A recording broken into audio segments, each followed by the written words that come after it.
The Railway Children, Chapter 3, A New Home.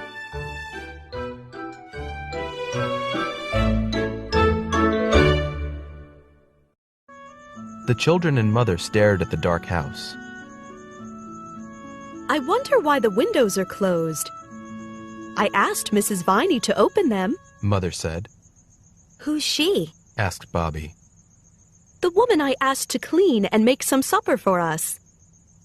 They walked to the back of the house. The cart clattered onto the cobblestones and stopped at the back door. The children knocked, but no one answered. The cart driver said that Mrs. Viney had probably gone home. The train had arrived very late. But she has the key, Mother said. Oh, I'm sure she left it under the doorstep, the cart driver said. That's what people do around here. He took a lantern off his cart and bent down. Here it is, sure enough. He unlocked the door. The cart driver put down his lantern and lit a candle.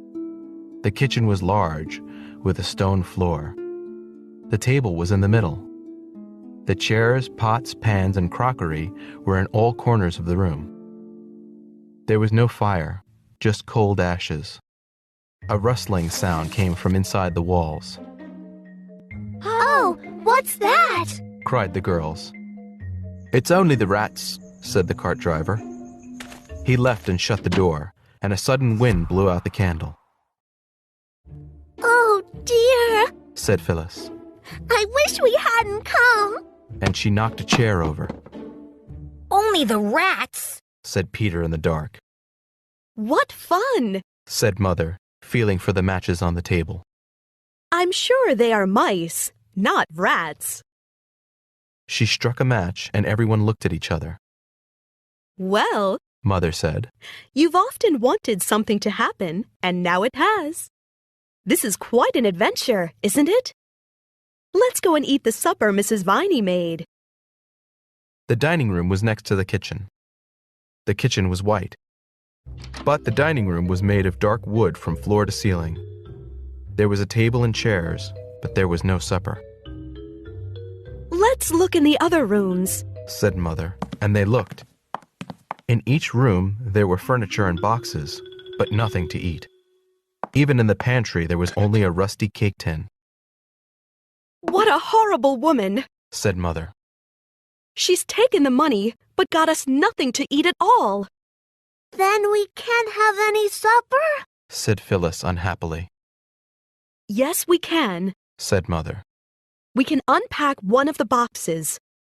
There's some food from the old house. They were all very, very tired, but they cheered up at their unusual supper. There were biscuits, sardines, raisins, and jam. After supper, they put sheets and blankets on the beds. Good night, darlings, Said Mother. I'm sure there aren't any rats. But I'll leave my door open, and if a mouse comes, you can scream. I'll come and tell the mouse to go away. Bobby, Peter, and Phyllis were not convinced by her answer. They left candles burning and spent the first night in their new home.